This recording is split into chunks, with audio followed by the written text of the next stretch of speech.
So today I'm going to be talking about why we get the stereotype of robots for INTPs. I do programming quite a bit, so I've been realizing like how computers really work, and when what I first want to go over is like, okay, so all the functions can basically be represented like as computer functions. Their inputs and outputs. And INTPs are introverts first and decision makers first, introverted thinkers. It's known that introverts process things using an extra step. So they actually loop through two different functions. And that's how they make decisions. It goes from the front of the brain to the back of the brain. And then they either decide to make the decision or they decide not to make a decision. I've been thinking there's probably like two different kinds of decisions you can make. You can make an extroverted decision, or you can make a decision like internally that's your internal conviction. So like there's two different kinds of decisions you can make from perceiving. But either way, it's stemming from two introverted functions: introverted sensing, introverted thinking. And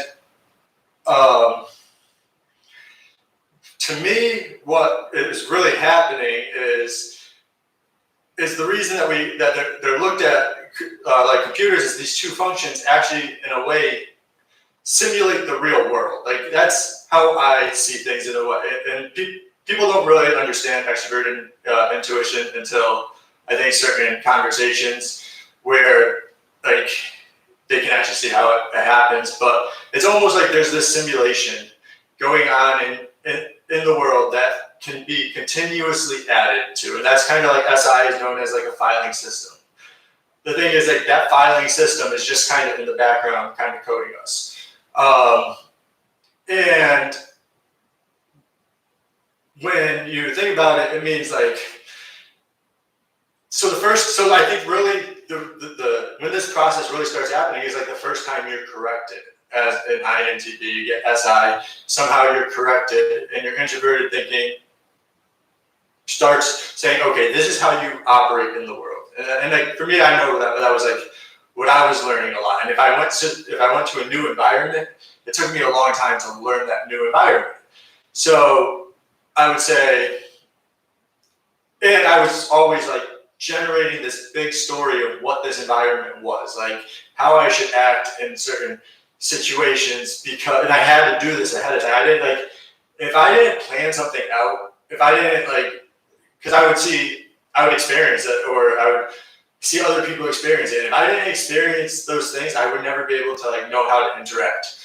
Like, so that's kind of how I say I needed these inputs to be able to actually develop the simulation. And then that's also why we get the stereotype of lazy, but it's really because we do work like robots. And when you think about how long it takes for a machine to recognize its full environment, it takes lots of information, so it's lots of mistakes. And that's basically how I grew up, like just making mistakes. I always felt like that. I mean, when you look back at it, like it's like it wasn't a mistake because you're able to input into the basically the simulation that you're continuously running.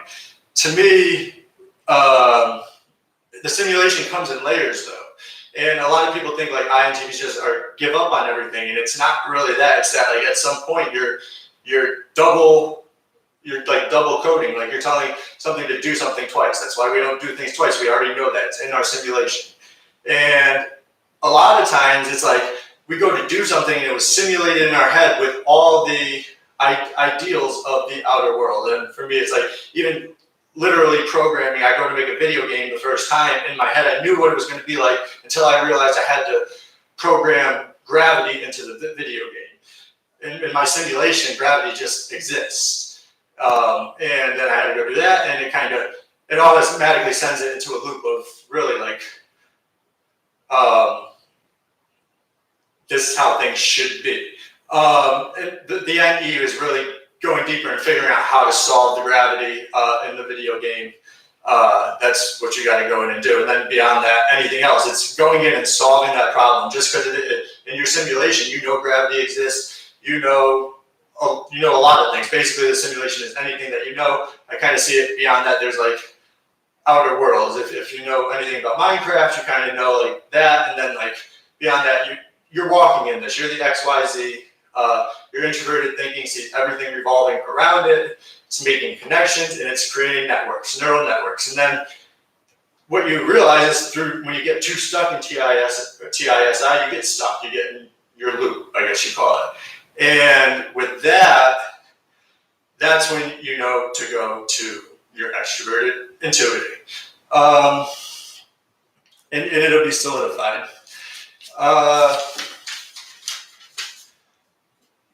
So what you're really thinking is that the experiences in the real world create these I don't call them frameworks. It's really not a framework. It's a whole mapped out thing.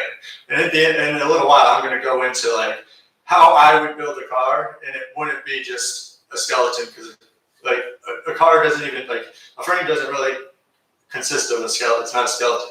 It doesn't have any joints or anything to go with it or anything like. It's a frame. But anyway, so when you're consuming your inputs, what they really are, they're like anything, because it's anything that you do consistently. I think of even music, the books you read, like the people you hang out. It's your surrounding really is how you create these images of what the world is, I guess you could say. And you're taking these inputs in. So like for me, I can change my mood through music with the lyrics. A lot of times I don't even realize it until like maybe I heard the song maybe 10 times, like because I'll put on a station at the gym, and that's one good thing to do too, like to kind of increase what you have access to, is kind of change your radio stations, because like you actually can understand like cultures from listening to different kinds of music, and it's so subconscious, but after 10 times listening to it, I'm like, oh, that song actually seems to get me like motivated or something like that. And that it affects you, so you can make a whole playlist for the day, and it'll subconsciously more so be like something that is generating ideas in your head. I think because like I said, I think that's why we get the robot thing. It's coded into us, behind us, and we put layers on it where it's hidden and it's coming back in, because that's kind of how it happens. It's like I maybe talk about something and have this whole thing planned out, and then like something I remember from 10 years ago could pop up and collapse everything I'm talking about. I watched a video before this, so that probably wasn't a good idea. It started generating more things to simulate through. I'm generally just simulating everything. I feel that's kind of why they say like INTPs can get like caught up a little bit. They can, because they simulate it and they see it's not going to work, but there's the enemy is getting to it. And I kind of just picture it like when a lot of SI or like any kind of sensory inputs coming in too much, it's adding to your simulation, because you do stack it. It's like it is easy to stack a lot of information in this. You can kind of like cloud it. That's how I see it. It's like clouding it. You put it up there. And when it's all coming in, I think that's when you get your like TIFE outburst. It's like, because you're able to loop through this until there's the point of like your code's failing.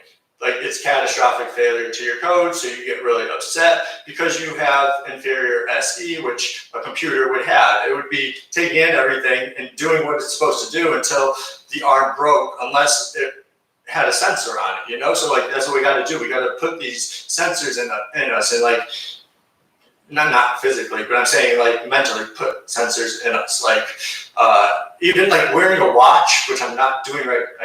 I was supposed to wear my watch, but like wearing a watch is important, because especially one that like tracks things for you, especially if you want to get healthy, it'll actually like, you have no choice. If you're seeing the data, it's being processed. If you're seeing that your heart rate's at a certain rate and things like that, and even like your physical appearance, if you see your physical appearance, it's your TI realizes it. Your TI recognizes like you're the XYZ axis. What you do is going to be recognized. What happens around you is going to be recognized. It's specific to that. So that's why the NE experience is important, because in the end, INTPs like who want to be really happy with life, I think, have to be able to proceed from with almost every single function there is. And I think using like developing a pretty good sense of SI, which is like adapt, like it's adapting yourself based on things that happen continuously. One big thing is like, even if you want to like work out or you want to start a new thing, think about your weather patterns and how the temperatures are. I'll actually, when I put this video out after I go live, I'll actually put in the link something I use, because I actually break apart why I go to the gym certain months, why I think I should run certain months. It's pretty obvious. It's like, and it took me a long time to realize, but it's because my wife's dad is an ISTJ, and he puts his bike away every winter. I don't do things like that. It's like I don't plan like that. It's kind of just like I think it's because I'll get stuck in these loops of TI, SI without realizing there's better things to do. That I don't really use SE to really think about adapting. Like, but it's things that we can learn, and it optimizes us to allow us to think more. I would say that's something that we would want to be doing. So like what I'll be putting in the link, it'll show you like my big thing is like, I think if INTPs really want to like become physical, and I think that helps a lot with all shadow work, but if they want to become physical, then they can actually pick like one task that they're working towards, and like a computer actually like kind of just go to different tasks. I think the thing to learn is to be structured in that, like maybe 4 different things that you have planned until you finish that program, you have that program run, and he's going to want to go somewhere else. Like if there's more things that you can explore. And I think by developing this kind of sense of SI of like, okay, this is what you're working on at this period of time, it really helps like organize your filing cabinet in a way. And I think that's very important to do. When I was younger, I didn't have to do that so much, because when you're young, you can do a lot, and then when you really get busy, it's like, oh, I have all these things going on. But I'm not really a hobby person. I'm really like an objective person. Like I'm going to learn a lot of information in something with the end goal of kind of knowing like there's something else to learn afterwards. But I don't think we have a lot of self-awareness also like robots. It's like we're not like, it's weird because I do, but I don't. I don't have like this self-awareness where I reflect a lot, I guess. That's more of what it is. There's a lot of reflection going on. So I know how to change and adapt later on. It's like I feel like I program myself.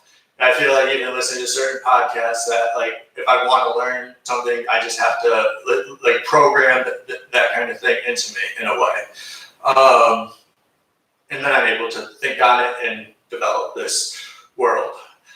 Now I'm going to get into like really like when I'm thinking about, okay, I want to build a car, like I would really ask a lot of questions first, because I wouldn't build a car for myself.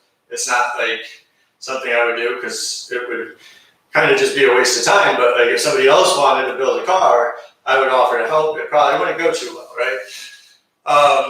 Because like people want to do things their way, I would want to do things a specific way. But anyway, really, the first thing I would really do is like in my head, and a better option would be on a piece of paper, but in my head, I would have every single part of a car, depending on what I know. Like when I was 18, I didn't know every single part. I could have told you there's like pulleys and brakes and things like that, but like now I know almost every single part, but I would have it all there. I would know the purpose of the car, because that's really important. It's like, is this car going off-roading? Is it going to be hauling things, or is it going to be like an economical car? You kind of really got to know that. You can't just say, oh, I'm going to start with a skeleton, because these days and age, it's kind of worth it to build like a electric car and it's not really hard to do, but if it's an economical car, but like it is a little harder to build a performance electric engine that can actually pull a load for a long time and all that. So you would want to consider these kind of things. And if I don't know, I just feel like I wouldn't be able to tell you straight up how I would build a car. All I know is that there's all these parts. I know that they all go together. I know you got to select certain parts for certain things that are going on. It's very situational. I need a lot of input. And once I have all the input, I can put together a simulation for you of what this car should look like. And that's really how I see it. I see it like there's this box. People don't believe it until they really see it happen. Like that is how it happens. There's like this box. I can see my scratch box in my head of like a car kind of 3D rotating. I've never done this, but I know exactly how I would be able to do this. Yeah, so that's how I see it. It's like that's how an INTP really functions. Is we need all the input. Like without input, we can't give you a really good anything. We don't want to give you like. I guess we could tell you how to build a car, but like you want to know how would we build a car. This is how we would build a car.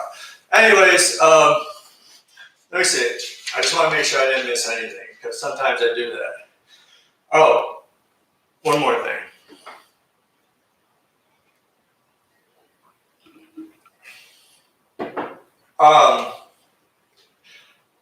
When I think our loops like that get bad because I think generally I can sit in a TISI loop for a long time, and I mean any's going on, but it's still like I'm not coming to a conclusion, or I'm not coming to like the possibilities I want to like, or that move me to the next thing, I guess you could say, that create the next really simulation. It's kind of like you really do have to recognize the point of diminishing returns. That even goes into like why you should probably change on a seasonal basis, like a lot of SI users do, and they pay attention to like those things. Is because like 3 months of doing something specific, you reach a point of diminishing returns on it, but you haven't reached an entire point of diminishing returns. You've reached a point of like, hey, you know, your cognitive processes need something else to do.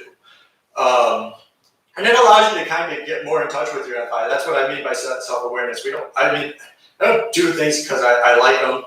Like I end up liking things because I did them because I thought of it in a way. But like sometimes I don't recognize I like something because my thoughts don't kind of let me recognize them.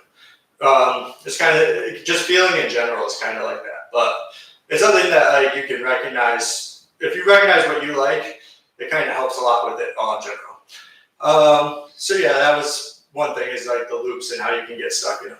And I'm just wondering if anybody has any questions that I'll answer. If not, I'm going to end. That's all for today. Let me know if there's any questions, and you can like this video if you like it. You could subscribe if you haven't subscribed already. Leave a comment if you want to. Yeah.